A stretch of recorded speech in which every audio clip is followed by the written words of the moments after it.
ஒரு புகழ்பெற்ற ஜப்பானிய சாமுராய் வீரன். வாள் வீசுறதுல ரொம்ப கெட்டிக்காரன். ஒரு கடுமையான போரில் கலந்து கொண்டுட்டு களைச்சி போய் திரும்பி வந்தான்.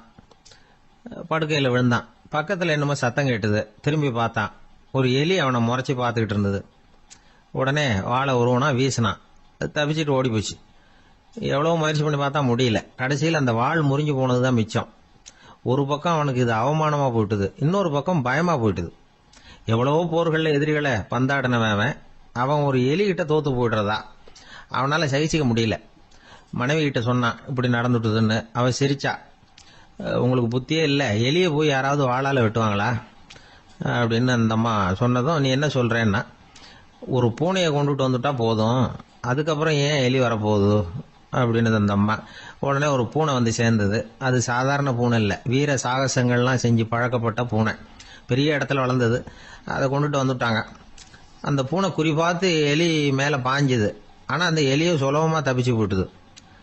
அடுத்தபடியாகவும் பாயறதுக்கு முயற்சி பண்ணிச்சு அந்த பூனை. ஆனால் அந்த எலியோ ரொம்ப தந்திரமாக திடீர்னு அந்த பூனையின் முகத்துக்கு நேராக பாஞ்சுது. அவ்வளவுதான். அந்த பூனை பயந்து போய் ஒரே தாவா தாவி ஜன்னல் வழியாக வெளியில் ஓடி போச்சு. அந்த வீரனுக்கு இது ஒரு பெரிய அதிர்ச்சியாக இருந்தது. அடுத்தபடியாக யோசனை பண்ணான். ராஜா வளர்த்துக்கிட்டு இருந்த அரண்மனை பூனையை ஒரு நாள் ஏரவலா கேட்டு வாங்கிட்டு வந்தான். ஊர் உலகம்லாம் பேர் வாங்கின பூனை இது. அந்த பூனையாலும் அந்த எலியை ஒன்றும் செய்ய முடியல. வீரனுக்கு ரொம்ப அதிர்ச்சி. அந்த அரண்மனை பூனைகிட்டேயே போய் புலம்புனான். அரண்மனை பூனையே, நீயே தோத்து போயிட்டியே, இனிமேல் நான் என்ன செய்ய முடியும்னா. அந்த பூனை சிந்திச்சுது. அப்புறம் சொல்லிச்சு, இந்த காரியத்துக்கு இந்த மேல்மட்ட விவகாரம்லாம் சரிப்பட்டு வராது.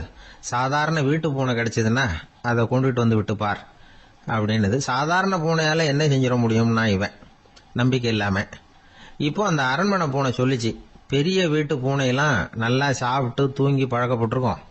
அதுக்கெல்லாம் ராஜதந்திரம் தெரியும், ஆனால் எலி பிடிக்க தெரியாது. அதுக்கான வளர்ப்பும் இல்லை, பயிற்சியும் இல்லை. ஏன்னா அதுக்கெல்லாம் பசி கிடையாது. சாதாரண வீட்டு பூனை அப்படி இல்லை, பசிக்கு ஆகாரம் தேடி அலையும். எலிகளை பிடிச்சி சாப்பிட்டுட்டு தான் உயிர் வாழும். அதனால் அதுகளுக்கு எலியை பிடிக்கிற எல்லா உத்திகளும் தெரியும், எங்களுக்கு தெரியாது அப்படின்னது. அது சரியே, அதுவும் பூனை தான், நீயும் பூனை தான், அதால் முடிகிற காரியம் ஏன் உன்னால் முடியல அப்படின்னு கேட்டான் இவன். இதுக்கு அந்த பூனை சொல்லிச்சு, இதே கேள்வியை நானும் கேட்டேன், உன்னுடைய தந்திர முறை என்னன்னு கேட்டேன். அதுக்கு பதில் சொல்லாமல் படுத்து தூங்கி போச்சு. அதை மறுபடியும் எழுப்பி கேட்டேன், அதுக்கு கோவம் வந்துட்டுது. இதில் என்ன தந்திர முறை வேண்டியிருக்கு, நான் ஒரு பூனை, அவ்வளவுதான். பூனைன்னா பூனை, பூனை எலியை பிடிக்கும், நான் எலியை பிடிக்கிறேன், அவ்வளவுதான்னுது அப்படின்னு சொல்லி விவரமாக சொல்லிச்சு அந்த அரண்மனை பூனை. உடனே ஒரு சாதாரண பூனையை கொண்டுட்டு வந்துட்டாங்க. கொண்டாந்து விட்டா அது பார்க்கறதுக்கு ரொம்ப சாதாரணமாக தெரிஞ்சுது. இந்த வீரனுக்கு நம்பிக்கை வரல. இருந்தாலும் அதை கொண்டுட்டு வந்து வீட்டுக்குள்ளே விட்டான். ஒரே நிமிஷம் அந்த எலியை கவிட்டு வெளியில் ஓடி போச்சு. மேலிடத்து பூனைகள்லாம் இதை வேடிக்கை பார்த்துக்கிட்டு வெளியில் நின்றுக்கிட்டு இருக்குது. எல்லாரும் மெதுவாக அந்த பூனையை நெருங்கி, உங்ககிட்ட அப்படி என்ன தனிப்பட்ட திறமை, அதோட ரகசியம் என்னன்னு கேட்டாங்க. அந்த சாதாரண பூனை ரொம்ப சாதாரணமாக சொல்லிச்சான், அதெல்லாம் எனக்கு தெரியாது, நான் பூனை, அவ்வளவுதான், நீங்களும் பூனையா இருங்க அப்படின்னு சொல்லிவிட்டு அந்த பூனை தன்னுடைய வாயில கவிய எலியோடு அங்கேருந்து நடந்து போச்சு. இந்த கதையிலேருந்து நாம் புரிஞ்சிக்க வேண்டிய தத்துவம் என்னன்னா, நீயாக இரு. இதுதான் அந்த தத்துவம். நம்ம ஒவ்வொருத்தருக்கு உள்ளேயும் ஒரு தனித்தன்மை இருக்கு. இதை அவங்கவுங்க புரிஞ்சுக்கிட்டு உண்மை இயல்பு புரிஞ்சுக்கணும். நம்முடைய இயல்பு என்னங்கிறது நமக்கு தெரியணும். அதை கண்டுபிடிக்கிறது தான் உண்மையான கலை. ஒரு பெரிய மனுஷன் வாயை அகலமாக திறந்து வச்சுட்டு தூங்கிட்டு இருந்தான். உடனே ஒரு எலி உள்ளே பூந்துட்டு தான். வீட்டு வேலையாள் டாக்டருக்கு ஃபோன் பண்ணான், எங்கள் முதலாளி வாய்க்குள்ளே ஒரு எலி பூந்துட்டுது டாக்டர் அப்படின்னா. நான் உடனே புறப்பட்டு வரேன், அதுக்கு முன்னாடி நீ ஒரு ரொட்டி துண்டை எடுத்து ஒரு வாய்க்கு முன்னாடி காட்டு, உள்ளே போன எலி வெளியில் வந்துடும்னார் டாக்டர். சரின்னு சொல்லிவிட்டான். கொஞ்ச நேரத்தில் டாக்டர் அங்கே போய் சேர்ந்தார். அப்போ வேலைக்காரன் ஒரு பெரிய மீனை அவர் வாய்க்கு நேராக இப்படியும் ஆட்டிக்கிட்டு இருந்தான். நான் ரொட்டி துண்டை தானே காட்ட சொன்னேன்னார் டாக்டர். அவன் சொன்னான், எலியை வெளியில் கொண்டுட்டு வர்றதுக்கு ரொட்டி துண்டை காட்ட சொன்னீங்க டாக்டர், அதுக்கப்புறம் அந்த எலியை துரத்திக்கிட்டு ஒரு பூனை உள்ளே போயிருக்கு, அதுக்காக தான் இந்த மீனை காட்டிகிட்டு இருக்கேன் நானா. இது எதுக்குன்னா, இப்படி வேடிக்கையாக சொல்கிறது, பூனை பூனையாக இருக்க வேண்டும், எலி எலியாக இருக்க வேண்டும், மனுஷன் மனுஷனாக இருக்க வேண்டும் அப்படிங்கிறத புரிஞ்சுக்கிறது. நாம இருக்கிற வரை வெற்றி நிச்சயம். ஜெருசலேம் அங்கே உள்ள ஒரு தேவாலயம்.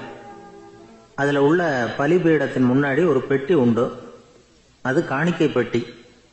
ஆலயத்துக்கு வர்றவங்க பிரார்த்தனை பண்ணிவிட்டு திரும்பி போகிற சமயத்தில் அந்த பெட்டியில் காணிக்கை போடுவாங்க. அவங்களால எவ்வளவு முடியுமோ அவ்வளவு போடுறது வழக்கம். அவங்கவுங்க வசதிக்கு தகுந்த மாதிரி போடுவாங்க. வசதி உள்ளவங்களா இருந்தாலும் சரி, வசதியே இல்லாத வறியவர்களா இருந்தாலும் சரி, ஆலய காணிக்கை பெட்டியில காசு போடுறது அவங்களுக்கு ரொம்ப பெருமையான ஒரு செயல். ஒரு சமயம் இயேசு தம்முடைய சீடர்களோடு அந்த ஆலயத்துக்கு வர்றார். அங்க உட்காந்து ரொம்ப நேரம் வழிபாடு பண்ணிட்டு இருக்கிறார். சீடர்களும் அந்த ஜபத்துல கலந்துக்கிட்டாங்க. வழிபாடு முடிஞ்சுது. இயேசு உட்கார்ந்துருக்கிறார். காணிக்கை பெட்டியில காசு போடுறவங்கள கவனிக்கிறார். சீடர்களும் அதையே கவனிச்சுக்கிட்டு இருக்கிறாங்க. ரொம்ப பேர் வரிசையா வந்தாங்க. அவங்களால முடிஞ்ச அளவுக்கு காசு போட்டுட்டு அவங்க பாட்டுக்கு போய்கிட்டு இருக்கிறாங்க. வசதியானவங்க நிறைய பேர் வந்தாங்க. அதுக்கு மத்தியில வயசான ஒரு அம்மா, அவங்களும் வந்து காசு போட்டுட்டு போறாங்க.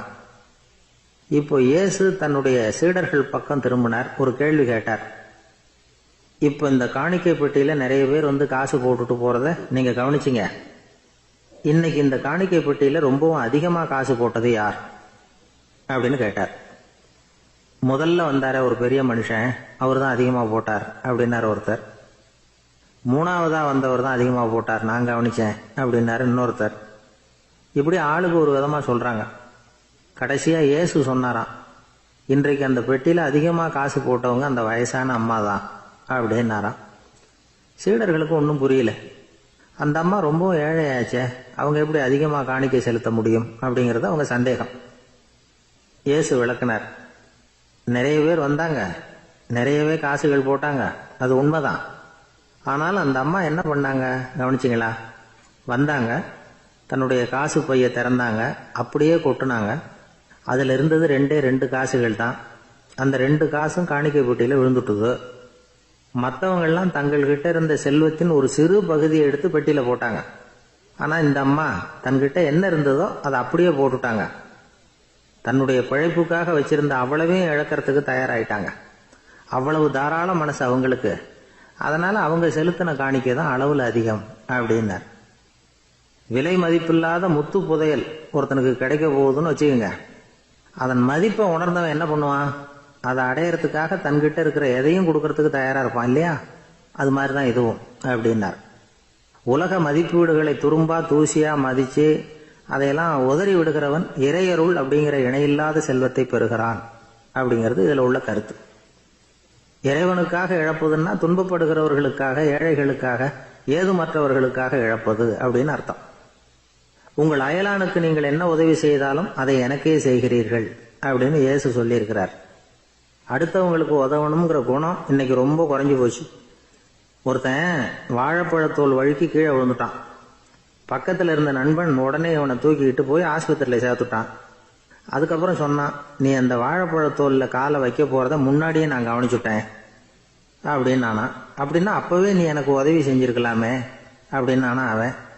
நான் டாக்டருக்கு உதவலாம்னு நினைச்சுட்டேன் அப்படின்னா இவன். சில பேர் ஆளை பார்த்தா 60 வயசு மாதிரி தோணும். உண்மையான வயசு என்னன்னு பார்த்தா 40 அல்லது 45. சில பேரை பார்க்கறதுக்கு 45 மாதிரி தெரியும், உண்மையிலேயே 65 தாண்டி இருப்பாங்க. ஒரு மனிதனுக்கு 2 வகையான வயது உண்டுங்கிறார் ஓஷோ. அதாவது உடம்புக்குன்னு ஒரு வயசு, மனசுக்குன்னு ஒரு வயசு. முதல் உலக மகாயுத்தம் நடந்தது இல்லையா? அது முடிஞ்சதுக்கு அப்புறம் முதல் தடவையா மனிதனின் மூளை வளர்ச்சியை பத்தி மனநல வைத்தியர்கள் ஒரு கணக்கெடுப்பு சோதனை நடத்தினாங்களாம். அது வரைக்கும் மனிதனுக்கு 2 வகையான வயது உண்டுன்னு யாரும் சிந்திச்சதே இல்லையா? அந்த உலக மகாயுத்தம் முடிஞ்சதுக்கு அப்புறம் மனிதனுடைய சராசரி மனதின் வயதை கணக்கிட்டு பார்க்கும் பொழுது அவங்களுக்குலாம் ரொம்ப அதிர்ச்சியா இருந்துதான். ஏன்னா அது ரொம்ப பின்தங்கிய நிலையில இருந்திருக்கு, வளர்ச்சி அடையாத நிலையில இருந்திருக்கு. அவங்க கண்டுபிடிச்ச பிரகாரம் அப்ப மனசோட சராசரி வயசு என்ன தெரியுமா? 14. அப்படின்னா பாத்துங்க, உடல் ரீதியா ஒருத்தரோட வயசு 70 கூட இருக்கலாம், ஆனா மனசோட வயசு 14 தான். இதுக்கு நேர்மாறா அமைஞ்சு போச்சுன்னு வச்சேங்க. அதாவது ஒருத்தருக்கு உண்மையிலேயே 14 வயசு, அதாவது உடலோட வயசு 14, அவரோட மனசின் வயசு 70ன்னு வச்சுக்கோங்க.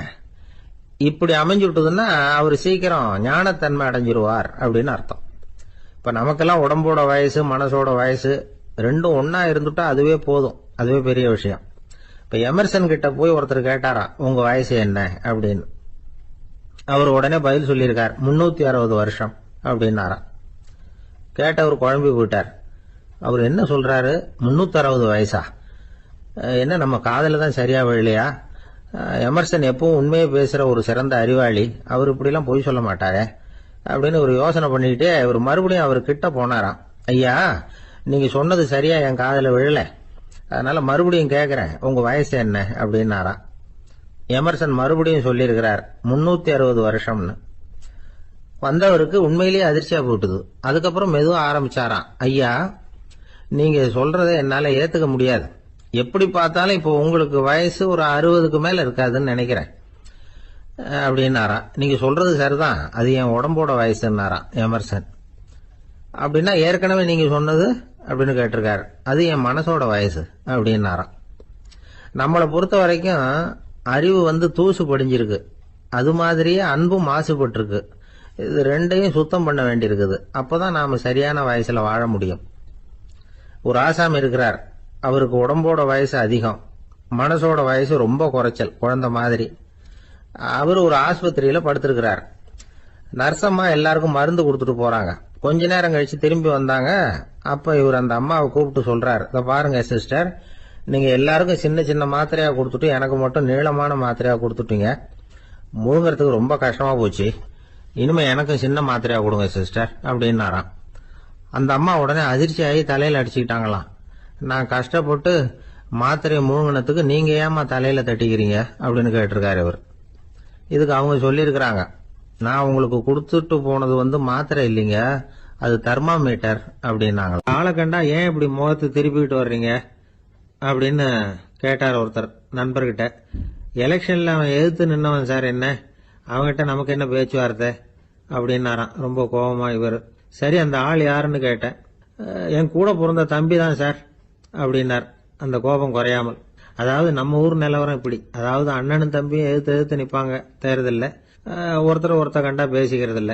ஆனா இங்கிலாந்துல எப்படி தெரியுமா, அங்க ஒரே மேடையில போட்டி போடுற 2 வேட்பாளர்களும் பேசுவாங்களாம், பட்டிமன்றம் மாதிரி. ஒருத்தர் முதல்ல எழுந்திருப்பார், நான் இந்த தேர்தலில் வெற்றி பெற்றால் என்னென்ன செய்வேன் அப்படின்னு சொல்லிவிட்டு உட்காருவார். அதுக்கப்புறம் அடுத்தவர் எழுந்திருப்பார், அவர் சொல்லுவார், நான் வெற்றி பெற்றா இந்த மக்களுக்கு என்னென்ன செய்வேன், இந்த நாட்டுக்கு என்னென்ன செய்வேன் அப்படிங்கறத சொல்லிவிட்டு உட்காருவார். 2 பேரும் ஒரே மேடையில பேசுவாங்க. மக்கள் 2 பேர் பேச்சையும் கேட்டுக்கிட்டு ஒரு முடிவுக்கு வருவாங்க. இதுதான் அங்க உள்ள பழக்கம். இங்க அப்படி இல்ல. இங்க ஒருத்தர் பார்த்தாவே முகத்தை திருப்பிக்கிறது. ஒரு தடவை இது மாதிரி ஒரு கூட்டம் நடந்துகிட்டு இருக்கு அங்க வெளிநாட்டுல தான். நேரத்துக்கு சரியா ஒரு வேட்பாளர் சேரல. இது இங்கிலாந்துல நடந்த நிகழ்ச்சி. அப்புறம் என்னாச்சுன்னா, ஒருத்தர் வந்துட்டாரு, இன்னொருத்தர் சேரல. அப்புறம் உடனே அந்த ஒருத்தர் வந்தவர் பேச ஆரம்பிச்சுட்டார். அதாவது அந்த இன்னொருத்தர் சார்பாவே பேசிட்டாராம். அதாவது அவர் வரல, நான் அவரு சார்பா நான் பேசிடுறேன். அதாவது அவர் ஜெயிச்சுட்டா அவர் என்னென்ன செய்வார் இந்த நாட்டுக்கு அப்படின்னு சொல்லி அவர் பக்கத்துல உள்ள நியாயத்தை எடுத்து இவரே சொல்லிட்டாராம். இப்படிலாம் அங்க நடந்துதான். இது எப்பேற்பட்ட தேர்தல் பண்பாடு பாருங்க.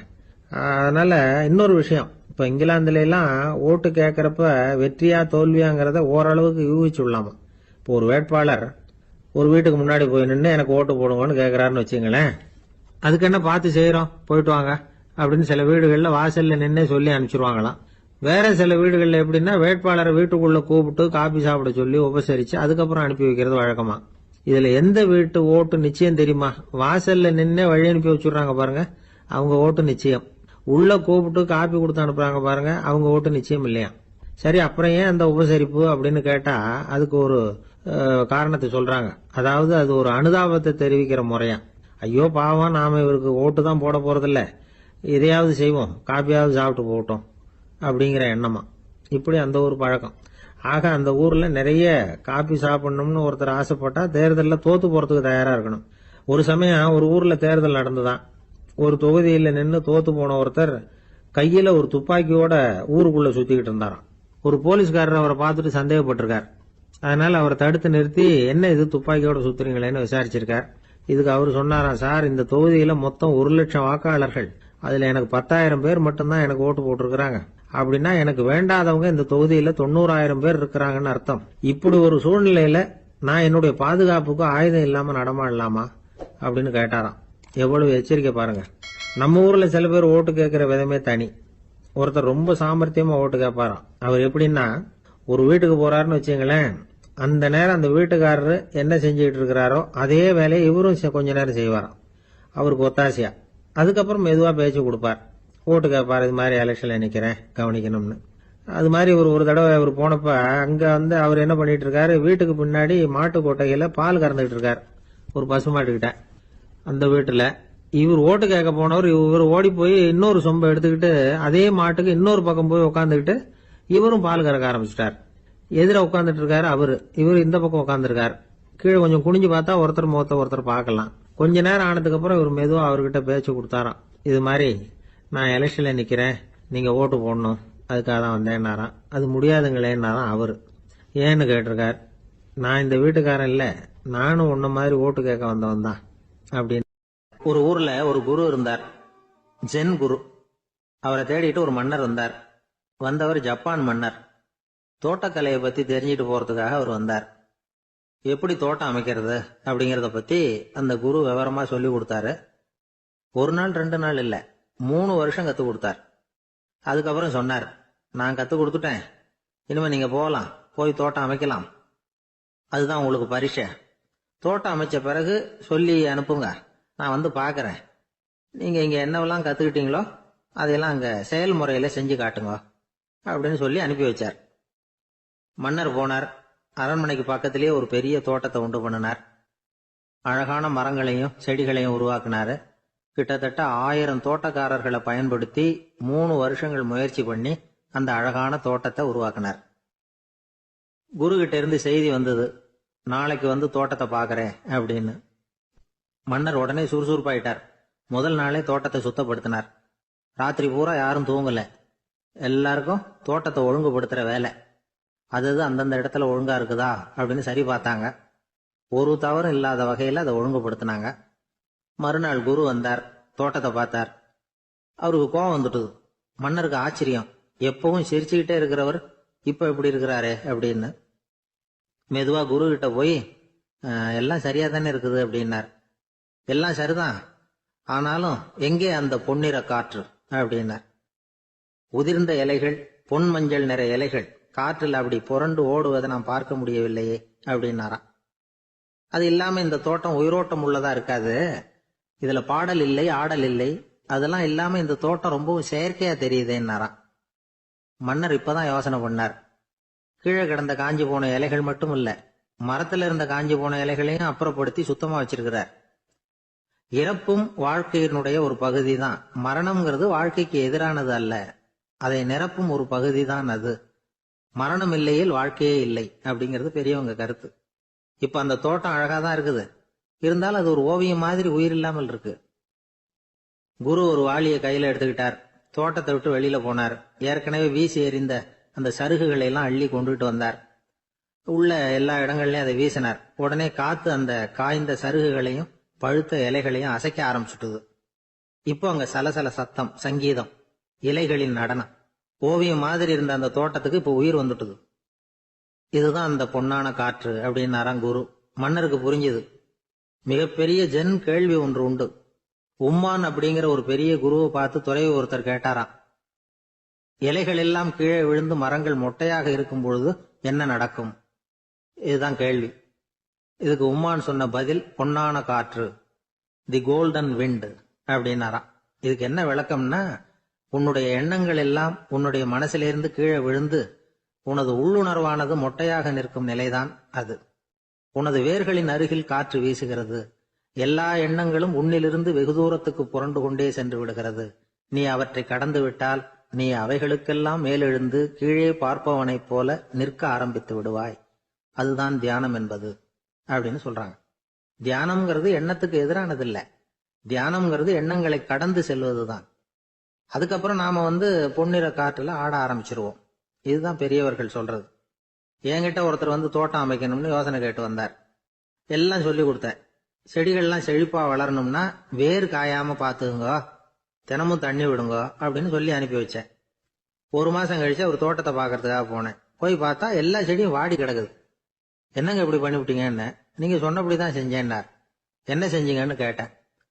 வேர் காயாம பாத்துக்க சொன்னீங்க, தினமும் ஒரு தடவை எல்லா செடியையும் ஒவ்வொன்னா புடுங்கி பார்த்து வேர் காயாம இருக்கா அப்படின்னு பார்த்துட்டு அதுக்கப்புறம் தண்ணி பாய்ச்சனே, அவ்வளவு. ஒரு நண்பர் ஆனந்தமா சிகரெட் பிடிச்சிக்கிட்டு இருந்தார். இந்த பழக்கத்தை விட்டுவிடுங்களேன் அப்படின்னு சொல்லி பார்த்தோம். விட்டுடலாம்னு தான் பாக்குறேன், ஆனா முடியலையேன்னார். மனசு வச்சா எல்லாம் முடியும் அப்படின்னும். அவர் கொஞ்ச நேரம் யோசனை பண்ணார். அப்புறம் சொன்னார், சரி சார், இதுதான் நான் பிடிக்கிற கடைசி சிகரெட் அப்படின்னு சொல்லி ரொம்ப அழுத்தமா புகையை உள்ளுக்கு இழுத்தார். அதுக்கப்புறம் அந்த துண்டு சிகரெட்டை வீசி எறிஞ்சுட்டார். ஒருத்தர் இது மாதிரி தீர்மானம் பண்ணி தன்னுடைய கடைசி சிகரெட்டை தூக்கி எறிஞ்சுட்டாருன்னா அது ஒரு பெரிய விஷயம்தான். அதுக்கு பிறகு அவர் உடம்புல படிப்படியா என்னென்ன மாற்றங்கள் நடக்கும் அப்படிங்கறத பத்தி ஒரு விவர பட்டியலே வெளியிட்டு இருக்கிறாங்க. அது என்ன விவரம் தெரியுமா? ஒருத்தர் புகைப்பிடிக்கிற பழக்கத்தை நிறுத்துறாருன்னு வச்சுங்க. அப்படி அவர் நிறுத்தின 20 நிமிடங்களுக்குள்ள உயர் ரத்த அழுத்தம், உடல் வெப்பம், நாடி துடிப்பு இதெல்லாம் சரியான நிலைமைக்கு வந்துடுதான். 8 மணி நேரத்துக்குள்ள இந்த ஸ்மோக்கர்ஸ் பிரீத் அப்படிங்கிற தன்மை மறைஞ்சிருதான். ரத்தத்துல உள்ள கார்பன் மோனாக்சைடு அளவு குறையுதான், ஆக்சிஜன் அளவு கூடுதான், சரியான அளவுக்கு வந்துடுதான். ஒருத்தர் கடைசி சிகரெட்டை தூக்கி எறிஞ்சுட்டாருன்னா 24 மணி நேரத்துக்குள்ள மாரடைப்பு ஏற்படுறதுக்கான வாய்ப்பு குறைஞ்சுடுதான். 48 மணி நேரத்துக்குள்ள உணர்வு நரம்புகளின் முனைப்பகுதிகள் மறுபடியும் ஒன்னு சேர்ந்துருதான். அதனால நாக்கு சுவை உணர்வு, மூக்கின் முகரும் சக்தி இதெல்லாம் மேம்படுதான், நல்ல நிலைமைக்கு வந்துருதான். சிகரெட்டை நிறுத்தின 3 நாளுக்குள்ள மூச்சு விடுறது சுலபமாயிடுதான். இப்படி அவங்க பட்டியல் நிறைய சொல்றாங்க. 2 அல்லது 3 மாசத்துக்குள்ள என்ன ஆகும் தெரியுமா? ரத்த ஓட்டம் மேம்படுது, நடக்கிறது சுலபமாயிடுது. நுரையீரல் கொள்ளளவு 30% அதிகரிக்குது. 1 to 9 மாசத்துக்குள்ள சுவாச குறைபாடுகள் நீங்குது. நுரையீரல்ல இருக்கக்கூடிய இந்த அசுத்தம் வடிகட்டும் திசுக்கள் சரியா வேலை செய்ய ஆரம்பிச்சிருது. 1 வருஷத்துக்குள்ள இந்த இதய அழுத்த நோய்க்கான வாய்ப்பு பாதியா குறைஞ்சிருது. இந்த சிகரெட்டை நிறுத்தின 5 வருஷத்துக்குள்ள ஒரு நாளைக்கு 1 பாக்கெட் சிகரெட் பிடிக்கிறவர்கள்ல நுரையீரல் புற்றுநோயினால சாகிறவர்கள் எண்ணிக்கை பாதியா குறைஞ்சிருது. புற்றுநோய் செல்கள் சீரமைக்கப்படுது. ஆக ஒருத்தர் புகைக்கிறத விட்டுணும்னு தீர்மானம் பண்ணி தன் கையில இருக்கிற சிகரெட்டை இதுதான் கடைசின்னு சொல்லி தூக்கி எறிஞ்சுட்டா அதுக்கப்புறம் படிப்படியா இவ்வளவு நன்மைகளும் மாற்றங்களும் ஏற்படுறதாக இந்த அமெரிக்கன் கேன்சர் சொசைட்டி தெரிவிச்சிருக்குது. அதனால புகைப்பழக்கம் உள்ளவங்க இதெல்லாம் கொஞ்சம் யோசிச்சு பார்த்து அந்த பழக்கத்தை விட்டு விடுறது ரொம்ப நல்லது. ஆனா அதையெல்லாம் நாம சொன்னா யாரு கேட்கறாங்க? என்னுடைய நண்பர் ஒருத்தர் புகைப்பழக்கம் உள்ளவர், அவர் என்கிட்ட சொன்னார், சார், சிகரெட் பிடிக்கிற பழக்கத்தை விட்டு விடுறது என்னை பொறுத்த வரைக்கும் ஒன்றும் பெரிய கஷ்டமான செயல் இல்லை, அது ரொம்ப சுலபம் அப்படின்னார். எப்படி சொல்றீங்கன்னு கேட்டேன். நான் ஏற்கனவே 20 தடவை அந்த பழக்கத்தை விட்டுருக்கேன் சார் அப்படின்னா. ஒரு ஊர்ல ஒரு பெரியவர் இருந்தார். ஒரு நாள் அவரை தேடி ஒருத்தர் வந்தார். ஐயா, நான் கடவுளை பரிபூர்ணமா நம்புறேன் அப்படின்னார். சரி, அந்த நம்பிக்கை உனக்கு எப்படி வந்ததுன்னு கேட்டார் இவர். அவர் சொல்ல ஆரம்பிச்சார், ஐயா, எனக்கு கல்யாணம் ஆகி 10 வருஷம் ஆச்சு, ஆனாலும் குழந்தை பாக்கியம் இல்லை. அதுக்கு என்ன காரணமா இருக்கும்னு நான் யோசனை பண்ணிட்டு இருந்தப்போ நண்பர் ஒருத்தர் ஒரு ஆலோசனை சொன்னார். உனக்கு மதப்பற்று இல்ல, எந்த கடவுளையுமே நம்ப மாட்டேங்கிற, அதுதான் காரணம். கடவுளை நம்பு, உனக்கு குழந்தை பாக்கியம் கிடைக்கும் அப்படின்னார். அவர் அப்படி சொன்னாரே தவிர எனக்கு சந்தேகம்தான். இருந்தாலும் அவர் சொன்னபடியும் நடந்துதான் பாப்போமே அப்படின்னு முடிவு பண்ணேன். கடவுளை நம்ப ஆரம்பிச்சேன். அந்த வருஷமே அழகான ஆண் குழந்தை பிறந்தது. எல்லாம் இறைவன் அருள் அப்படின்னார். இவர் இப்படி சொன்னதை கேட்டதும் அந்த பெரியவர் சொன்னார், நீ சொல்றதெல்லாம் சரிதான், இருந்தாலும் இந்த காலத்துல எந்த ஒரு காரியமா இருந்தாலும் அதை சோதனை செஞ்சு பார்த்துட்டு தான் ஒரு முடிவுக்கு சேர முடியும். அறிவுபூர்வமான முடிவு அதுவாதான் இருக்கும். அறிவியல் சோதனைகள் அப்படித்தான். ஒரு குறிப்பிட்ட விஷயத்தை பத்தி எத்தனை தடவை சோதனை பண்ணாலும் ஒரே முடிவு தான் கிடைக்கணும், அதுதான் சரியா இருக்கும். அதனால இப்ப மறுபடியும் ஒரு சோதனைன்னார். என்ன செய்யணும் அப்படின்னு கேட்டார் இவர். கடவுள்கிட்ட ஒரு பெண் குழந்தை வேணும்னு கேளு. முதல்ல ஆண் குழந்தைய கொடுத்தது மாதிரியே இப்போ ஒரு பெண் குழந்தையையும் கொடுக்கறாரா பார்க்கலாம் அப்படின்னார். சரின்னு சொல்லி இவர் அதே மாதிரி முயற்சி பண்ணினார். அதுக்கப்புறம் அவரு இந்த பெரியவர்கிட்ட வரவே இல்லை. கொஞ்ச காலம் கழிச்சு இவரே அவரை தேடிட்டு போய் கதவை தட்டினார். அவர் கதவை திறந்தார். என்ன ஆச்சு, கடவுள் கண் திறந்தாரா அப்படின்னு கேட்டார். அவரு, அந்த சமாச்சாரம்லாம் நமக்கு வேணாம் சார், முதல் தடவை அது ஏதோ தற்செயலா ஏற்பட்ட ஒரு சாதகம்.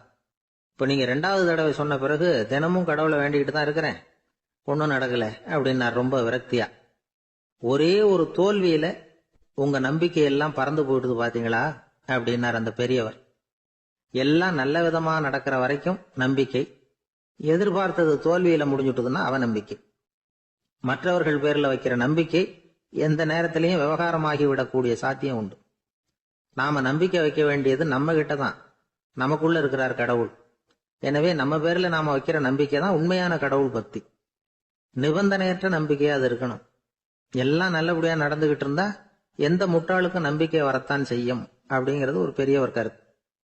தியானத்தின் மூலமா தான் உனக்குள்ள ஆழமா தோண்டுனா உன்னுடைய அடி ஆழத்துல நம்பிக்கை வந்து அப்படி ஊற்றெடுக்கும், அதை பார்க்க முடியும் அப்படிங்கிறது பெரியவர்கள் சிந்தனை. ஒரு குழந்தை அப்பாவை பார்த்து என்னப்பா பண்றேன்னு கேட்டுதான். பிரார்த்தனை பண்ணிட்டு இருக்கிறேன்னாராம் அப்பா. பிரார்த்தனை பண்ணுனா என்ன கிடைக்கும் அப்படின்னு கேட்டுதான் குழந்தை. எல்லாம் கிடைக்கும் அப்படின்னாராம் அப்பா.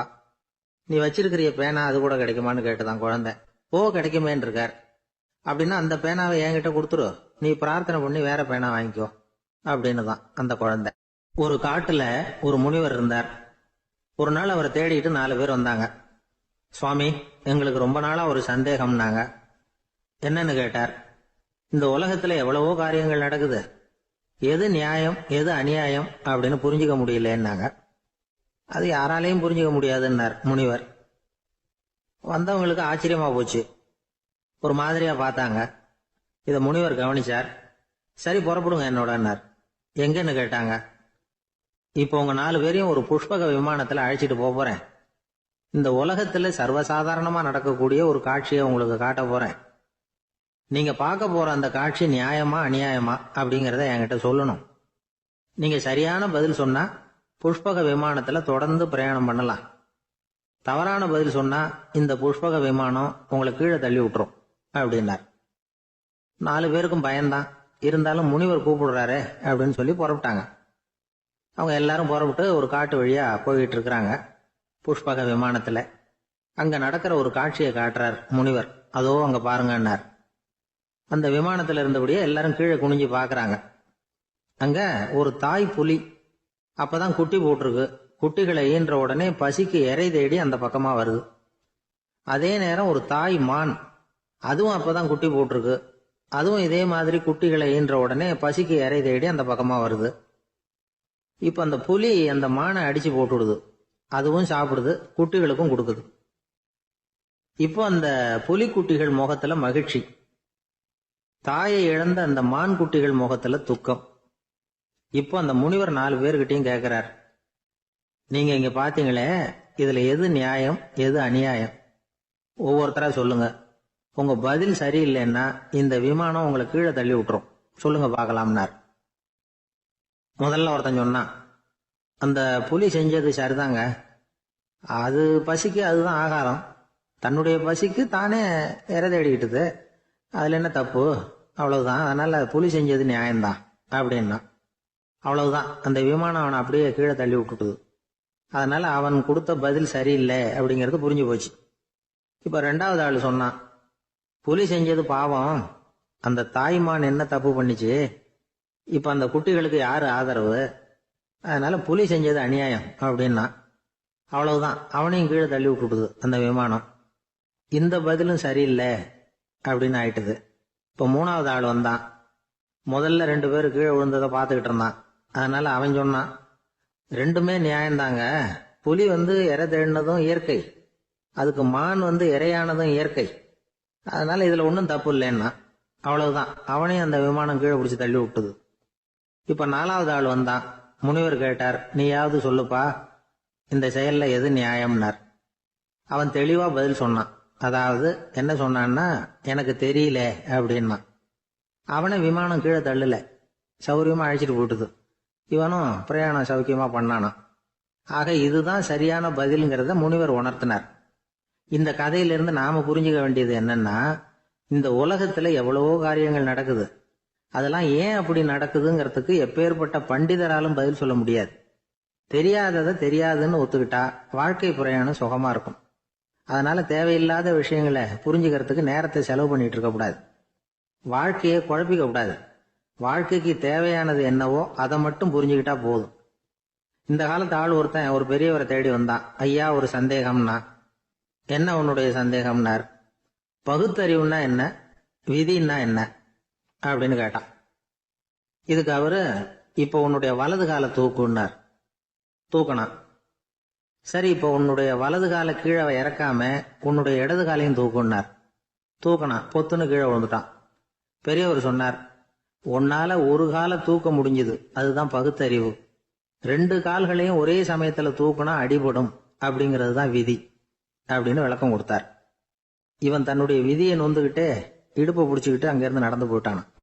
ஒரு நாள் ஒரு 10-15 பள்ளிக்கூடத்து பிள்ளைங்க தேடிட்டு வந்தாங்க. உங்களை பார்த்துட்டு தான் போகணும், அதுக்காக தான் வந்திருக்கோம்னாங்க. என்ன விஷயம்னு கேட்டோம். நாங்கள்லாம் கூடி ஒரு முடிவு பண்ணியிருக்கிறோம், அதை உங்ககிட்ட சொல்லணும் அப்படின்னாங்க. அதுவும் ஒரு வாண்டு பையன் அதை சொன்னான். என்ன முடிவு அது அப்படின்னு கேட்டோம் ரொம்ப ஆர்வமாக.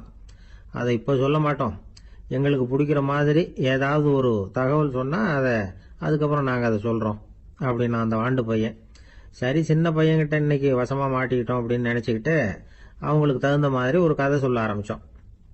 அது என்ன கதைன்னா, ஒரு பெரிய காடு, அதில் பலவிதமான மிருகங்கள். அந்த காட்டுக்கு ஒரு சிங்கம் தான் ராஜா. எப்பவும் காட்டுக்கு அதுதானே ராஜா. ஒரு பெரிய யானைக்கு இது பொறுக்கலை. என்ன இது, எப்போ பார்த்தாலும் இங்கே சிங்கத்துக்கே ராஜா பதவி கிடைக்குது, நான்லாம் எவ்வளவு பலசாலியாக இருக்கிறேன், அப்படி இருந்தும் எனக்கு அந்த பதவி கிடைக்கலையே அப்படின்னு தனக்குள்ளே பொறுமிக்கிட்டே இருந்தது. ராஜா பதவியை நினச்சி ரொம்ப ஏக்கம், அதுக்கு பதவி மோகம். இந்த சமயம் பார்த்து ஒரு குள்ள நெறி கூட்டம் அதை தேடிட்டு வந்தது. ஐயா பெரியவங்களே, நீங்கள் இந்த காட்டுக்கு ராஜாவாக இருக்க ஆசைப்படுறீங்க, அதில் ஒன்றும் தப்பு இல்லை. ஆனால் அதுக்கு முன்னாடி நீங்கள் எங்கள் கூட்டத்துக்கு கொஞ்ச நாள் தலைவராக இருங்க, அதாவது ராஜாவாக இருங்களேன், உங்களுக்கும் ஒரு ட்ரைனிங் கிடைச்சது மாதிரி இருக்கும் அப்படின்னு சொல்லியிருக்குது இந்த கூட்டம், குள்ள நெறி கூட்டம். இதை கேட்ட உடனே யானைக்கு ரொம்ப சந்தோஷம் தாங்கலை. அதுதான் எப்போன்னு பதவிக்காக காத்துக்கிட்டு இருக்குதே. இருந்தாலும் கொஞ்சம் பிகுவோட, சரி நீங்கள்லாம் இவ்வளவு தூரம் என்ன தேடிட்டு வந்து கேட்கறதுனால மறுக்க முடியல அப்படின்னு ரொம்ப ஏதோ அவளுக்கு சிரமப்பட்டு ஒத்துக்கிறது மாதிரி ஒத்துக்கிட்டது. ஏதோ உங்கள் ஆசைக்கு கட்டுப்படுறேன், கொஞ்ச நாள் உங்கள் கூட்டத்துக்கு ராஜாவாக இருக்கிறதுக்கு சம்மதிக்கிறேன் அப்படின்னுது. உடனே அந்த யானை ராஜ நட போட ஆரம்பிச்சுட்டுது. யானை சாதாரணமாக நடந்தாவே எப்படி இருக்குங்கிறது நமக்கு தெரியும். அதுவே ராஜ நட நடந்தால் எப்படி இருக்கும் கற்பனை பண்ணி பாருங்க. யானை முன்னாடி கம்பீரமாக போய்கிட்டு இருக்குது, தலைவர் இல்லையா, அதனால குள்ள நரிகள்லாம் ரொம்ப அடக்கமாக அது பின்னாடி அணிவகுத்து போயிட்டு இருக்குது. ராஜா வாழ்க, மன்னர் வாழ்க அப்படின்னு கோஷம் வேற. யானைக்கு தலைகால புரியல, அவ்வளவு சந்தோஷம். அந்த யானைக்கு செருக்கு, ஆணவம் எல்லாம் ஏற்பட்டு போச்சு. அதுக்கப்புறம் அது தரையை பார்க்குமா, நிமிர்ந்து நடக்க ஆரம்பிச்சுட்டுது. தரையை பார்க்கறதே இல்லை. அப்படி போயிட்டு இருக்கிறப்போ ஒரு சதுப்பு நிலத்தில் திடீர்னு காலை வச்சுட்டுது. அவ்வளவுதான், கால் உள்ளே போயிட்டுது. இன்னொரு காலை எடுத்து வச்சுது, அதுவும் உள்ளே போயிட்டுது.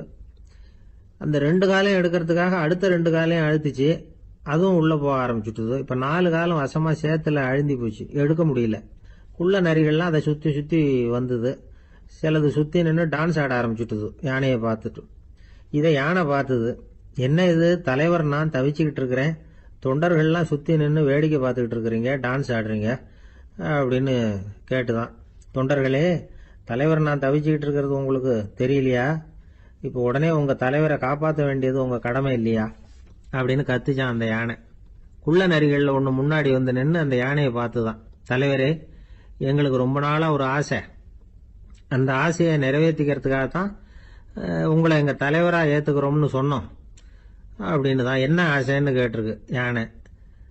யானை கறி சாப்பிட்டு பார்க்கணுங்கிறது எங்களுக்கு ரொம்ப நாள் ஆசை, அது இன்னைக்கு தான் நிறைவேற போகுது அப்படின்னு தான் அந்த நரி. இதை கேட்ட உடனே அந்த யானை அப்படியே மூர்ச்சி ஆயிட்டு தான். நரிகள்லாம் அது மேலே ஏறி குதற ஆரம்பிச்சுட்டு தான். பதவி மேலே இருந்த பேராசை அந்த பலசாலியான யானையையே மாட்டி விட்டுட்டுது பார்த்தீங்களா அப்படின்னு சொல்லி முடித்தோம் இந்த கதையை அந்த சின்ன பிள்ளைங்க கிட்ட. சரிங்க, இப்போ நாங்கள் உங்களை தேடி வந்த விஷயம் என்னங்கிறத சொல்லவா அப்படின்னா ஒரு வாண்டு பையன். சீக்கிரம் சொல்லு தம்பி, சஸ்பென்ஸ் தாங்கலை அப்படின்னோம். அவன் மெதுவா எங்களை பார்த்து சொல்றான், எங்களுக்கு கொஞ்ச நாள் நீங்க தலைவரா இருந்தா தேவலை அப்படின்னு. கிபி 1078 வருஷம் மார்ச் மாதம் 19ஆம் தேதி திங்கட்கிழமை அதிகாலை நேரம் ஒரு குழந்தை பிறந்தது. எங்க தெரியுமா? காஸ்பியன் கடலுக்கு தெற்கே பாரசீக மொழி வழங்கிய தபரிஸ்தான் மாநிலத்துல ஜீலான்ங்கிற புனித நகர், அதோட புறநகர் பகுதியில உள்ள நீப்புங்கிற ஊர்ல தான் அந்த குழந்தை பிறந்தது. அந்த இடம் இப்போ ரஷ்யாவில் இருக்கு. அந்த குழந்தை யாருன்னு நினைக்கிறீங்க? அதுதான் முஹித்தீன் பெருமான், ஆன்மீக சாதனைகள் புரிந்த மகான் முஹித்தீன் ஆண்டகை. தன்னுடைய 18வது வயசுல உயர்கல்விக்காக ஜீலான் நகரத்தை விட்டு பகுதாத் நகரத்துக்கு புறப்பட்டு போறார். இளம் பிராயம் தானே, அதனால துணைக்கு ஒரு வர்த்தக கூட்டத்தோட சேர்ந்து போயிட்டு இருக்கிறார். ரொம்ப தூரம் போகணும், ஒவ்வொரு இடமா தங்கி தங்கி போயிட்டு இருக்கிறாங்க. ஒரு இடத்துல ஒரு கொள்ள கூட்டம் பயங்கரமான ஆயுதங்களோட அவங்கள வழிமறிச்சுட்டுது. அந்த வர்த்தக கூட்டம் வச்சிருந்த பொருள்களை எல்லாம் அவங்க பறிச்சு விடுறாங்க. இவங்களும் பயந்துகிட்டு இருந்தது எல்லாத்தையும் அவங்க கிட்ட கொடுத்து விடுறாங்க. முகைத்தீன் ஆண்டகை மட்டும் இதையெல்லாம் பார்த்துக்கிட்டு தனியா ஒதுங்கி நிக்கிறார். ஒரு 18 வயசு பையன் மட்டும் இப்படி தனியா அநாத சிறுவன் மாதிரி நின்றுட்டு இருக்கிறத அந்த கொள்ளை கூட்டத்துல இருந்த ஒருத்தன் பாக்குறான். கிட்ட நெருங்கி வர்றான். அலட்சியமாவும் கிண்டலாவும் உங்ககிட்ட ஏதாவது இருக்குதா அப்படின்னு கேக்குறான். இவங்கிட்ட என்ன இருக்க போகுது அப்படிங்கிற நம்பிக்கையில அவன் அப்படி கேக்குறான். உடனே இவரு இருக்குதே, என்கிட்ட 40 தீனார் இருக்கு அப்படிங்கிறார். இப்படி சொல்லியும் அந்த கொள்ளைக்காரனுக்கு நம்பிக்கை வரல. என்னடா அவன் விளையாடாத, பொய் சொல்லாத, உண்மையை சொல்லு அப்படிங்கிறான். அவன் உண்மையைத்தான் சொல்றேன், என்கிட்ட 40 தீனார் இருக்கு அப்படிங்கிறார். இவர் எங்க வச்சிருக்கிற அப்படின்னு கேக்குறான். சட்டையின் விழாப்புறத்துல உள்ள பகுதியில அதை வச்சு தச்சிருக்கிறாங்க அப்படின்னு உண்மையை சொல்றார். உடனே கொள்ளை கூட்ட தலைவன் அதை கத்தியால கீறிப்பார் அப்படின்னு உத்தரவு போடுறான். அந்த சட்டையை கிழிக்கிறாங்க. உள்ள இருந்து 40 பொற்காசுகளும் பொல பொலன்னு கீழே கொட்டுச்சு. அதை பார்த்த உடனே அந்த கொள்ளை கூட்ட தலைவன் மலைச்சு போய் நின்னுட்டான். காசை பார்த்துட்டு அவன் மலைச்சு போல, பொய் பேசாத அந்த பையனோட நேர்மையை பார்த்துட்டு அவன் அப்படி நின்னான். மெதுவா அந்த பையன் கிட்ட வந்தான். ஏன்பா, நீ என்ன பணக்கார குடும்பமா அப்படின்னு கேட்டான். அப்படிலாம் இல்ல, எனக்கு அப்பா இல்ல, அம்மா மட்டும்தான் உண்டு. எங்க அப்பா எனக்குன்னு விட்டு போன சொத்தே இந்த 40 தீனார் தான் அப்படின்னாரு இவர். அப்படி இருந்துமா உண்மை பேசணும்னு ஆசைப்பட்டேன். என்கிட்ட ஒண்ணும் இல்லைன்னு ஒரு வார்த்தை சொன்ன உன்னை விட்டுருப்போமே அப்படின்னா அவன். அப்படி இல்லைங்க, நான் இறைவன் திருநாமத்தை அறியக்கூடிய கல்வி ஞானத்துக்காக இப்ப போயிட்டு இருக்கிறேன். இறைவன் திருநாமத்தை உச்சரிக்க வேண்டிய நாவால பொய் பேசக்கூடாதுன்னு எங்க அம்மா சொல்லியிருக்கிறாங்க. அதனால நான் எப்பவுமே பொய் சொல்ல மாட்டேன் அப்படின்னு என்னுடைய தாய்க்கு வாக்கு கொடுத்திருக்கிறேன் அப்படின்னாரு அவர். முகையத்தின் பெருமான் வார்த்தைகளை கேட்ட அந்த கொள்ளையர்கள் மனம் திருந்தி நல்லவங்களா ஆயிடுறாங்க. அந்த கொள்ளையர் தலைவன் பிற்காலத்துல ஒரு பெரிய மகான் ஆயிடுறார். பெரியவர்கள் வாழ்க்கையில நடக்கிற இது மாதிரி சம்பவங்கள் தான் நாம நல்ல விதமா வாழறதுக்கு துணையா இருக்கும். அந்த காலத்துல கொள்ளையர்களே பெரியவங்க செயலை பார்த்து மனம் திருந்தி இருக்கிறாங்க. இந்த காலத்துல யார் இப்படி இருக்கிறா? இந்த காலத்துல மகான் ஒருத்தரை பார்த்தேன், எனக்கு வேண்டியப்பட்ட மகான். ஏங்க, நீங்களும் மகான் ஆகிறதுக்கு முன்னாடி கொள்ளடிச்சிட்டு இருந்தீங்களா அப்படின்னு கேட்டேன். அவர் மெதுவா கண்ணை திறந்து என்ன நிமிந்து பார்த்தார். அப்படி இல்லப்பா, நான் கொள்ளை அடிக்கிறதுக்காகத்தான் மகானாவே ஆகி இருக்கிறேன் அப்படின்னு சொல்லிவிட்டு மறுபடியும் கண்ணை மூடிட்டார். ஊர்ல ஒரு சிற்பி இருந்தார். சிற்பின்னா அவர் ரொம்ப திறமை உள்ளவர். அதாவது எங்கேயாவது ஒரு கல்லு கிடந்தா போதும், அதை அப்படியே எடுத்துட்டு வருவார். கொஞ்ச நாள் கழிச்சு அவர் இடத்துக்கு போய் பார்த்தா அழகா ஒரு சிற்பம் உட்காந்துருக்கும். இந்த கல்லா கிடந்தது சிற்பமா மாறி இருக்கும். அந்த அளவுக்கு பண்ணிவிடுவார். அப்பேற்பட்ட சிற்பி. எப்படிங்க அவ்வளவு மோசமான ஒரு கல்லுல இருந்து இவ்வளவு அழகா ஒரு சிற்பத்தை உங்களால வடிக்க முடிஞ்சது அப்படின்னு கேட்டா, அது ஒன்றும் பெரிய விஷயம் இல்லைங்க. இந்த சிற்பம் ஏற்கனவே அந்த கல்லுக்குள்ள இருந்தது. இதை சுத்தி இருக்கிற வேண்டாத பகுதிகளை எல்லாம் உளியால கொத்தி எடுத்துட்டேன், அவ்வளவுதான் என் வேலை. உடனே உள்ள இருந்தது வெளியில வந்துட்டுது அப்படிம்பார். அந்த அளவுக்கு திறமைசாலி. ஒரு சின்ன பாறை இல்லைன்னா கருங்கல்ல பார்த்துட்டாருன்னா போறோம், விடமாட்டார். அந்த கல்லோட அமைப்பை கவனிச்சு பார்த்துட்டு இதுக்குள்ள ஒரு வீரன் ஒளிஞ்சிருக்காம்பார். அவர் கண்ணுக்கு அதுக்கு தெரியும். இந்த கல்லுக்குள்ள ஒரு துறவி உட்கார்ந்துருக்காரும்பார். நமக்கெல்லாம் வெறும் கல்லாதான் தெரியும். இந்த கல்லுக்குள்ள ஒரு நடன மங்கை நடனம் ஆடிக்கிட்டு இருக்கா அப்படிம்பார். உடனே அந்த கல்லை கொண்டுகிட்டு வருவார். அவர் சொன்னது மாதிரியே உள்ள இருக்கிற அவங்களையெல்லாம் வெளியில கொண்டுட்டு வந்துருவார். அதாவது வேண்டாத பகுதிகளெல்லாம் கொத்தி எடுத்துருவார். அவரு மொழியில சொல்ல போனா, இந்த சிற்பிக்கு ரொம்ப நாளா மனசுக்குள்ள ஒரு ஆசை. அதாவது உண்மை, தூய்மை, இதுக்கு உதாரணமா இருக்கக்கூடிய புத்தர் சிலைய வடிக்கணும் அப்படிங்கிறது அவரோட ஆசை. ஆனா அந்த ஆசை நிறைவேறாமலே இருந்துகிட்டு வந்தது. அதுக்கு என்ன காரணம்னா, அதுக்கு தகுந்த மாதிரி ஒரு கல்லு கிடைக்கல. கல்லு கிடைச்சா அதை செஞ்சிருவாரு. ரொம்ப காலமா அங்கங்க தேடி அலைஞ்சார். இந்த புத்தர் சிலை வடிக்கிறதுக்கு பொருத்தமா ஒரு கல்லு கிடைக்குமா அப்படின்னு சொல்லி கண்ணுல படுற கல்லையெல்லாம் உத்து உத்து பார்ப்பார். உள்ள புத்தர் இருக்காரான்னு கவனிப்பார். இருக்கிற மாதிரி எதுவும் தெரியல அவர் கண்ணுக்கு. சரி, இதுக்கு என்ன செய்யலாம்னு யோசனை பண்ணார். நேரா ஒரு புத்த மடாலயத்துக்கு போனார். அங்க இருக்கிற ஒரு புத்த துறவியை சந்திச்சார். அவர்கிட்ட விசாரிச்சார், சுவாமி, புத்தரின் தூய்மை ஒளிஞ்சிருக்கிற அந்த கல் எங்க கிடைக்கும் அப்படின்னார். அந்த கல் இருக்கிற இடம் எதுன்னு இன்னமும் உங்களுக்கு தெரியலையா அப்படின்னு கேட்டார் துறவி. இல்லைங்க, அதுக்காகத்தான் அலைஞ்சிட்டு இருக்கிறேன் அப்படின்னாரு இவரு. சரி, கவலைப்படாதீங்க, என் கூட வாங்க காட்டுறேன் அப்படின்னு அழைச்சிட்டு போனார். எங்க போனார்னா, அந்த மடாலயத்தின் பின்பக்கம் போனாங்க. 2 பேரும் போனாங்க. அங்க போய் பார்த்தா அங்க ஒரு கிணறு இருந்தது. என்ன அது, நாம கேட்டது கல்லு, இவர் அழைச்சிட்டு வந்து காட்டுறது கிணறு அப்படின்னு இவருக்கு சந்தேகம். ஒரு மாதிரியா பார்த்தார். அவரு சொன்னார், துறவி எட்டி பாருங்க உள்ள அப்படின்னாரு. கிணறுக்குள்ள என்ன இருக்கும்னு இவருக்கு தெரியாதா, இருந்தாலும் அவர் சொல்றாரு அப்படின்னு சொல்லி எட்டி பார்த்தார். பார்த்தா அதுல தண்ணி இருந்தது. அந்த தண்ணியில தன்னோட உருவம் தெரிஞ்சுது. இப்ப அந்த புத்த ஞானி சொன்னார், துறவியாரே, புத்தரை நாம தான் ஒளிச்சு வச்சிருக்கிறோம், நமக்குள்ளதான் அவர் மறைஞ்சிருக்கிறார். அவரை அடையாளம் தெரியாதபடி மூடி இருக்கிறது எது தெரியுமா? நம்ம கிட்ட இருக்கிற கோபம், போலித்தனம், பதட்டம், ஆசை, இதெல்லாம் தான். அறிவு அப்படிங்கிற ஒளியால அதையெல்லாம் செதுக்கி எடுத்துட்டோம்னா அந்த அழகான புத்தர் வெளியில வந்துருவார் அப்படின்னு சொன்னார் துறவி. அதனால நமக்குள்ள இருக்கிற நம்மள நமக்கே அடையாளம் தெரியல அப்படிங்கிறது தான் உண்மை. இந்த உண்மையான மனிதன் உள்ளே இருக்கிறான். இவர் கல்லை பார்த்துட்டு உள்ள யார் இருக்காங்கிறது அவருக்கு தெரிஞ்சது சிற்பிக்கு. ஆனா உண்மையான புத்தர் எங்க இருக்காருங்கிறத அவரால் அடையாளம் கண்டுபிடிக்க முடியல. அப்படிதான் பல பேர் இன்னைக்கு இருந்துகிட்டு இருக்கிறோம். ஒரு அப்பா தன்னுடைய பிள்ளைக்கு புத்தி சொன்னார், அதோ பாருப்பா, மனசுதான் கல்லு, அறிவு தான் ஒளி.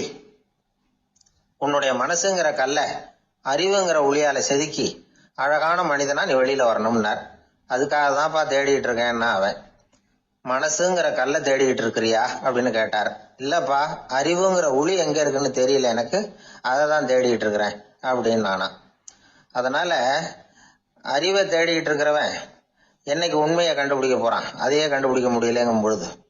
அதனால நாம் யார் அப்படிங்கறது நமக்கு அடையாளம் தெரியணும். அந்த அடையாளம் தெரிஞ்சுட்டா வாழ்க்கையில வெற்றி நிச்சயம். நாட்டுல நல்லவங்க ஒருத்தர் 2 பேர் இருக்கிறதுனால தாங்க மழையே பெய்யுது அப்படின்னு சொல்றது உண்டு. நல்லார் ஒருவர் உளரேல் அவர் பொருட்டு எல்லாருக்கும் பெய்யும் மழை. சில சமயம் ரொம்ப பேர் திடீர்னு நல்லவங்களா ஆயிடுவாங்க போல இருக்கு. அதனால தான் விடாம பேய் மழையா கொட்டி தீர்த்துடுது. எல்லாரும் நல்லவங்களாயிட்டா உலகமே தாங்காது போல இருக்க.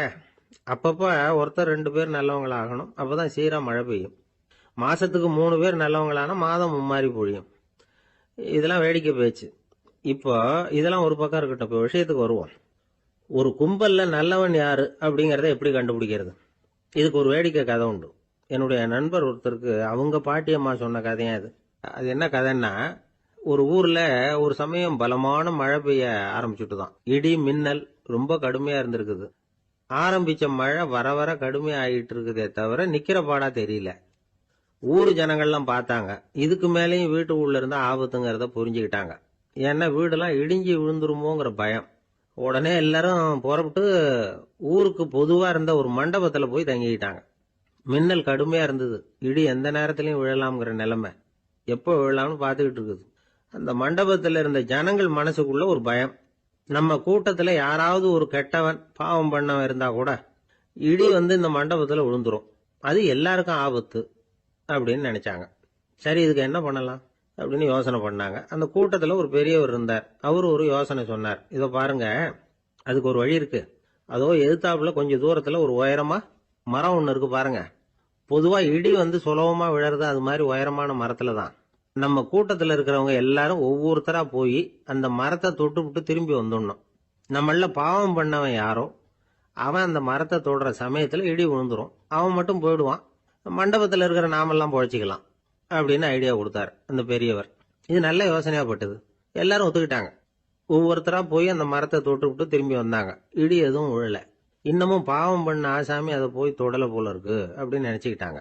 ஒவ்வொருத்தரா போறாங்க. எல்லாரும் போய் தொட்டு விட்டு வந்தாச்சு. இன்னும் ஒரே ஒரு ஆசாமி தான் பாக்கி. கடைசியா இருந்த அந்த ஆள் பயந்துட்டான். இது வரைக்கும் இடி விழலைன்னா இப்ப என்ன அர்த்தம்? இப்ப நாம தான் பாக்கி, நாம தான் தப்பு பண்ண ஆள் போல இருக்கு அப்படின்னு நினைச்சுட்டான். அதனால துணிச்சலா போய் தொடுறதுக்கு பயந்தான். தயங்கிக்கிட்டே இருந்தான். இருந்தாலும் மற்றவங்க எல்லாம் சும்மா இருப்பாங்களா? கட்டாயப்படுத்தி கழுத்தை பிடிச்சி தள்ளாத குறையா அவனை தள்ளி விட்டாங்க. போய் தொட்டுட்டு வாடான்னு. அவன் நடுங்கிட்டே போய் அந்த மரத்தை தொட்டான். அதே வினாடி ஒரு பயங்கரமான மின்னல் இடி விழுந்துட்டுது. எங்க விழுந்தது தெரியுமா? அந்த ஆள் மேல இல்ல, மண்டபத்துல விழுந்தது. மண்டபத்துல இருந்தவங்க பூரா காலி. அந்த ஒரு ஆள் மட்டும் பொழைச்சிக்கிட்டான். இந்த ஒரு ஆளை காப்பாத்துறதுக்காக தான் இடி வந்து மண்டபத்துல விழாம இருந்திருக்குது. இதுதான் கதை. அதனால நல்லவங்க எப்படியும் தப்பிச்சுக்குவாங்க அப்படிங்கிறது ஒரு நீதி. ஒருத்தன் அப்படிதான் தெருவில் நடந்து போய்கிட்டு இருந்தான். ரொம்ப நல்லவன். எதிரில் ஒருத்தன் சைக்கிள்ல வந்துகிட்டு இருந்தான். அதுல மோதி இவன் கீழே விழுந்துட்டான். சைக்கிள்காரன் உடனே இறங்கி இவனை தூக்கி விட்டான். இவன் எழுந்திரிச்சு அவனை முறைச்சி பார்த்தான். அப்படி பார்க்காதீங்க சார், நீங்கள் ரொம்ப புண்ணியம் பண்ணியிருக்கீங்க, அதுதான் இப்போ வந்து சைக்கிளில் மோதிக்கிட்டீங்க அப்படின்றான். என்ன அப்படி சொல்கிறேன் நானா? இவன் 10 நிமிஷத்துக்கு முன்னாடி நான் லாரி ஓட்டிகிட்டு வந்தேன், அப்போ நீங்கள் எதிரில் வந்திருந்தீங்கன்னா என்ன ஆயிருக்கும் அப்படின்னானா அவன். ஒரு ஊர்ல ஒரு கோயில் இருந்தது. ரொம்ப பழைய கோயில். உள்ள போறதுக்கே பயமா இருக்கும். எந்த நேரத்துல இடிஞ்சு விழுந்துருமோ அப்படிங்கிற பயம். அப்படி இருந்ததுனால யாரும் துணிஞ்சு சாமி கும்பிடுறதுக்கு அங்க போறதில்ல. கோயிலுக்கு வர்ற கூட்டம் கொஞ்சம் கொஞ்சமா குறைய ஆரம்பிச்சுட்டுது. கோயில் நிர்வாகிகள் எல்லாரும் கூடி உட்காந்து பேசினாங்க. என்ன பண்ணலாம்னு யோசனை பண்ணாங்க. எந்த இடம் மோசமா இருக்கோ அந்த இடத்த பழுது பார்த்தாங்க. அங்க எங்க வர்ணத்தை பூசி கொஞ்சம் அழகுபடுத்தி பார்த்தாங்க. ஏதோ இந்த ஊர்ல கோயில்னு ஒன்று இருக்கு, அது மக்களுக்கு தெரியணும் அப்படிங்கிறதுக்காகத்தான் இப்படிலாம் பண்ணாங்க. இருந்தாலும் கோவில் இருக்கிற நிலைமை மக்களுக்கு தெரியும். அதனால அங்க வர்றது குறைச்சிக்கிட்டாங்க அவங்க. ஒரு கட்டத்துல யாருமே வர்றதில்ல. நிலைமை அந்த அளவுக்கு ஆயிட்டுது. மறுபடியும் கோவில் நிர்வாகிகள் கூட்டம் நடந்தது. இந்த கூட்டம் கூட கோயிலுக்கு உள்ள நடக்கல. இடிஞ்சு விழுந்துருமோங்கிற பயம். அதனால வெளியில தான் உட்காந்து கூட்டத்தை நடத்தினாங்க. ஏன்னா உள்ள போறதுக்கு அவங்களுக்கும் துணிச்சல் கிடையாது. எந்த நேரமும் விழுந்துரும் போல இருந்தது அது. அது வழியா போறவங்க கூட வேகமா அந்த இடத்த கடந்து போக ஆரம்பிச்சிட்டாங்க. கோவில் நிர்வாகிகள் வெளியில உட்காந்து கூட்டம் போட்டாங்க இல்லையா, அந்த கூட்டத்துல 4 தீர்மானங்களை நிறைவேற்றினாங்க. அது என்ன 4 தீர்மானம்னா, முதல் தீர்மானம், இந்த கோவிலை இடிப்பது அப்படிங்கிற முடிவை இந்த கமிட்டி மிகவும் வருத்தத்துடன் ஏற்றுக்கொள்ளுகிறது அப்படின்னு நிறைவேற்றினாங்க. இதுக்கு பதிலா இன்னொரு கோவிலை உடனடியாக கட்டி முடிச்சுடணுங்கிறது 2வது தீர்மானம். 3வது தீர்மானம் என்ன தெரியுமா? பழைய கோவிலின் கதவுகள், அதிலிருந்து பிரிச்சு எடுக்கிற செங்கல், இதையே புது கோவில் கட்டுவதற்கு பயன்படுத்தி கொள்ள வேண்டியது. பழைய கோவில் இருந்த மாதிரியே அதே வடிவத்துல புது கோவிலையும் கட்ட வேண்டியது.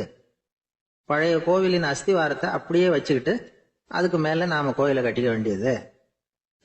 இதுதான் 3வது தீர்மானம். இதையும் கமிட்டி முழு மனசோட ஏத்துக்கிட்டது. இது வரைக்கும் சரி.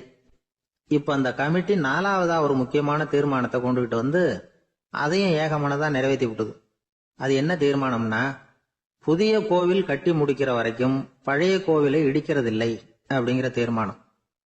எப்படி இருக்குது பாருங்க இது. பழசை இடிக்காத வரையில அதே இடத்துல புதுசா எப்படி கட்ட முடியும்? பல விஷயங்கள்ல நாம நடந்துகிற முறையும் இப்படிதான் இருக்குதான். வாழ்க்கையில முன்னேறணும்னு ஆசைப்படுவோம். அதே நேரத்துல அந்த முன்னேற்றத்துக்கு எது தடையா இருக்கோ அதை விட்டு விடுறதுக்கும் மனசு வராது. வெளிநாட்டுல ஒரு பெரிய விருந்து நடந்துகிட்டு இருந்துதான். எல்லாரும் மது கோப்பையும் கையுமா அலைஞ்சுகிட்டு இருக்கிறாங்க. ஒருத்தர் மட்டும் கையில எதுவும் இல்லாம ரொம்ப நல்ல பிள்ளையா சாதுவா ஒரு ஓரமா தனியா உட்கார்ந்துருக்கிறார். அவர்கிட்ட நெருங்கி வாங்க மது சாப்பிடலாம் அப்படின்னு கூப்பிட்டாங்களாம். என்ன வற்புறுத்தாதீங்க, நான் என் மனசுக்குள்ள உறுதியா தீர்மானம் பண்ணிவிட்டேன் அப்படின்னாராம். என்ன தீர்மானம் பண்ணிருக்கீங்க அப்படின்னு கேட்டிருக்காங்க.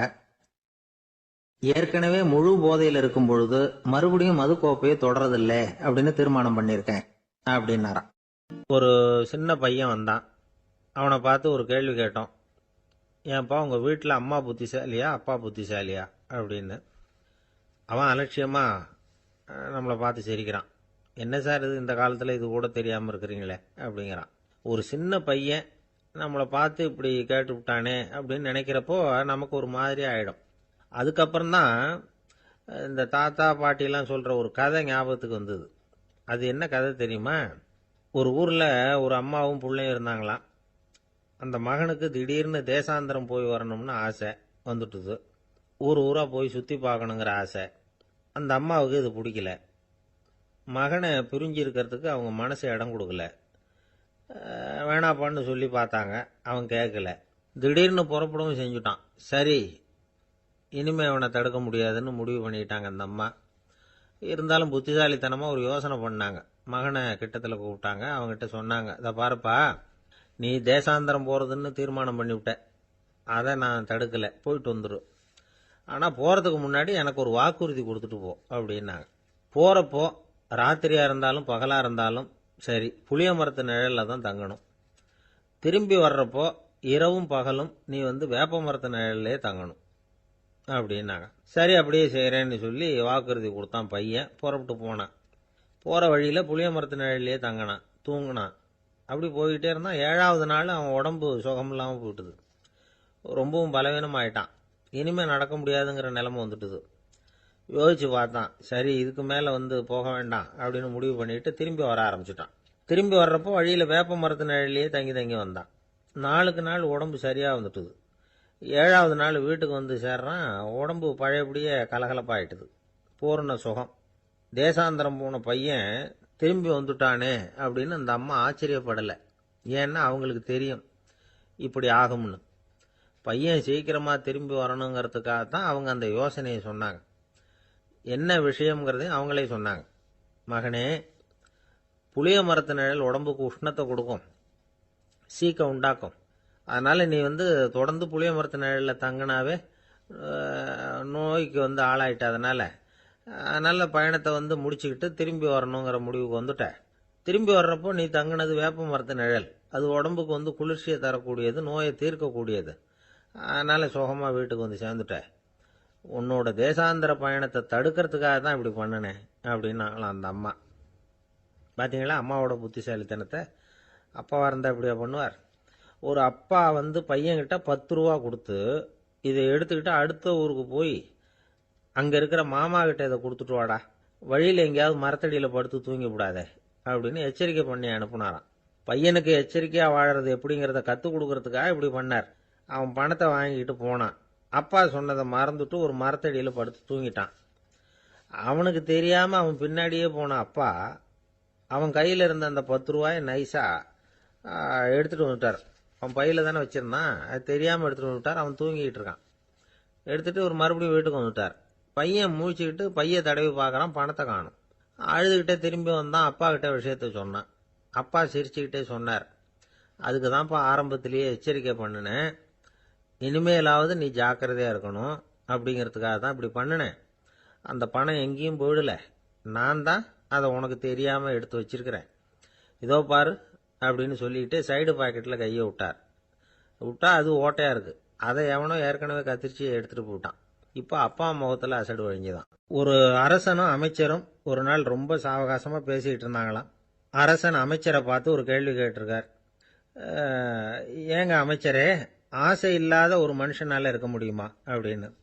ஏன் முடியாது, துறவி அப்படிங்கிறவங்கெல்லாம் அப்படிப்பட்டவங்க தானே அப்படின்னாராம் அமைச்சர். அவங்கெல்லாம் உண்மையிலேயே ஆசையை விட்டவங்க தானா அப்படின்னு கேட்டாராம் ராஜா. அப்படி தான் இருக்கணும் அப்படின்னாராம் அமைச்சர். அப்படின்னா ஆசையே இல்லாத ஒரு உண்மையான துறவியை நான் பார்க்கணுமேன்னார். அது என்ன பிரமாதம், அதுக்கு நான் ஏற்பாடு பண்ணுறேன் அப்படின்னு விட்டார் இவர்.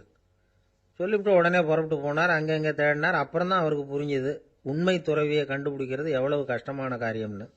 இருந்தாலும் ராஜா கிட்ட சொல்லியாச்சே உண்மை துறவியை காட்டுறேன்னு. இப்போ என்ன பண்ணுறது? ராஜா கிட்ட சொன்னபடி நடக்கலைன்னா அவருக்கு கோபம் வந்துடும். அமைச்சர் ஒரு யோசனை பண்ணார். அவருக்கு ஒரு வழி தெரிஞ்சுது. அதுதான் சரின்னு முடிவு பண்ணார். அதாவது அந்த ஊரில் அவருக்கு தெரிஞ்ச நாடக நடிகர் ஒருத்தர் இருக்கிறார், நல்லா நடிப்பார். அவரை போய் பார்த்தார். இதை பாருப்பா, எனக்காக நீ ஒரு காரியம் செய்யணும்னார்.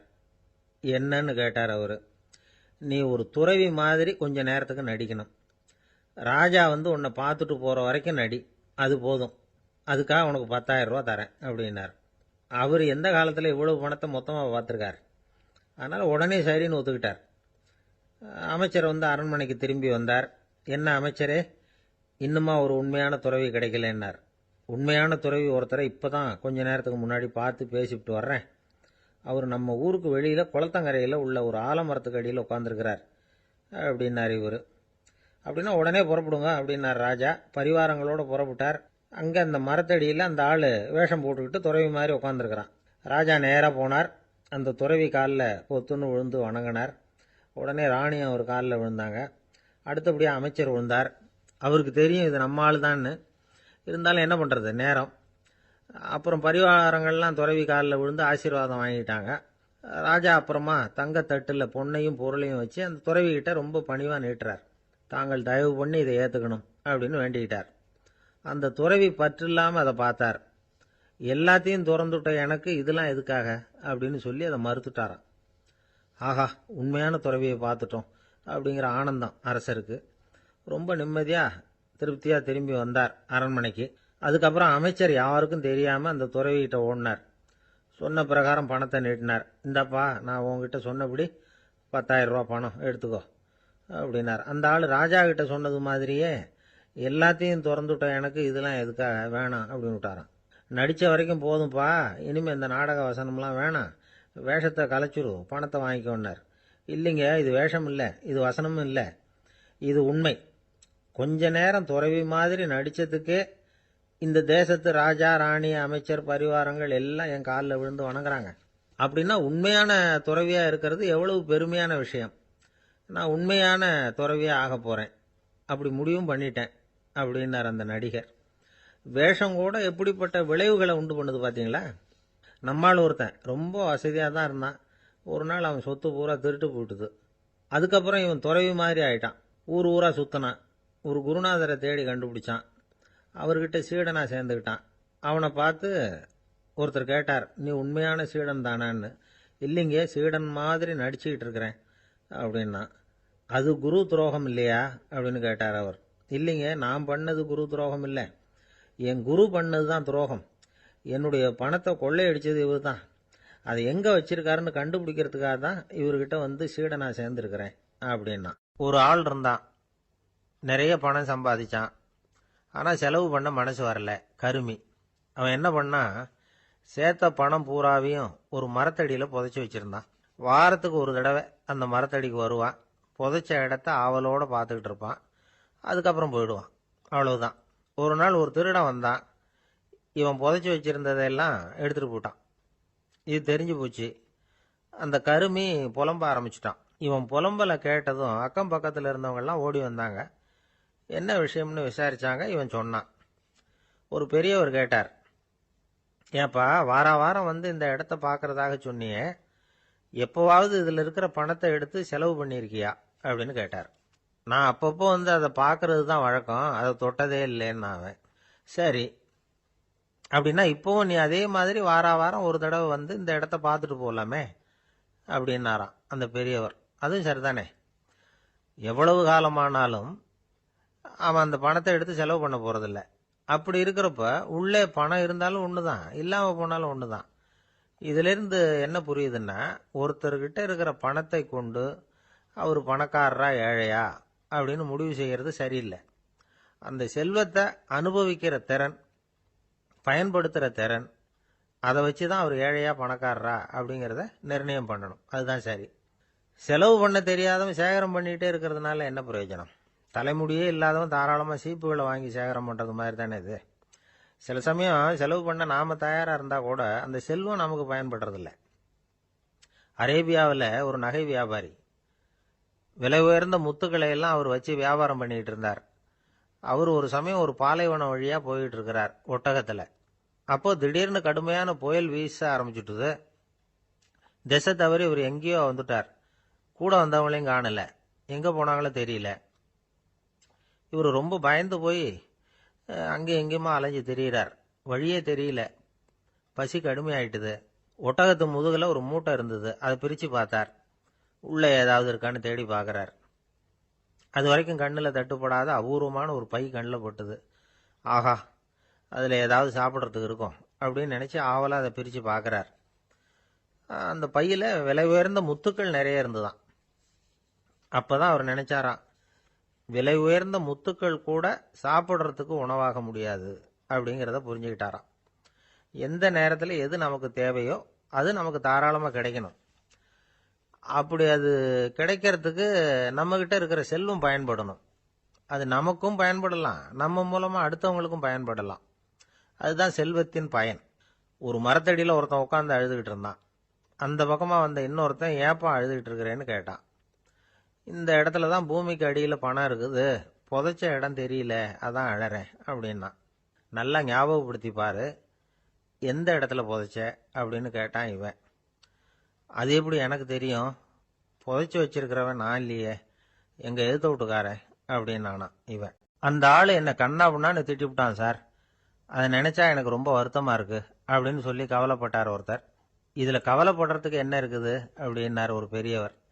அவர் ஒரு மகான். என்ன சார் இப்படி சொல்கிறீங்க, ஒருத்தர் நம்ம பார்த்து திட்டுனா வருத்தமாக இருக்காதா அப்படின்னார்.